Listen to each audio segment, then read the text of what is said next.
I see her, for me playing it, it's a woman who's obviously, very damaged and is terrified of intimacy, of being close to someone, which is the common thread a lot of times with the relationships with people in prison, because they're in prison, and as soon as they get out, it's a whole different thing. And that was something that was very, very interesting to me, even in those 5 women that I met with. And I suppose,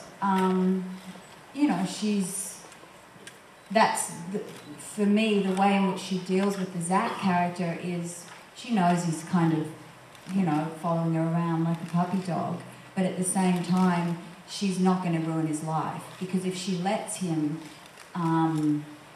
really fall in love with her, if she lets herself sort of in some way give in to him and softens towards him, then she's going to ruin his life forever. Because as she says to him, and there's a line that we ad-libbed, it was, you don't want me. You trust me. And it's that whole thing of not thinking of that. To me is unconditional love. She really shows him love that way, and her destiny, she feels, is that kind of life that she has with the Cusack character, because that's kind of where she's heading. It's almost like a death wish in a way. And it's, for me, that's tragic. It's very sad, and that's where I came from, and with her. And so I have a lot of compassion for her. And when I was playing it, the reason I wouldn't step in and out of the accent or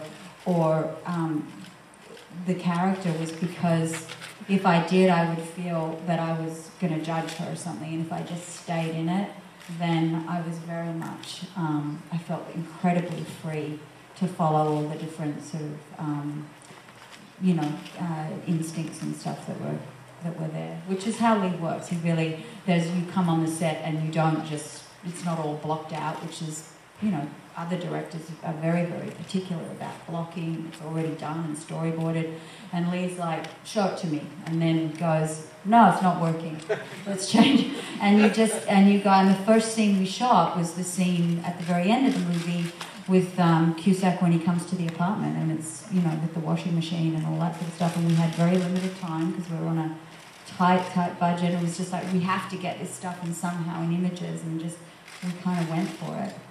And I didn't know John, and that's when I just went, I'm actually never going to know John. I'm just going to deal with him as the character, and he can just deal with me as the character. And that was it was a great way. I mean, I never spoke to him through the shoot as John. At the very end of the film, he came to my trailer and said, "Hi, I'm John."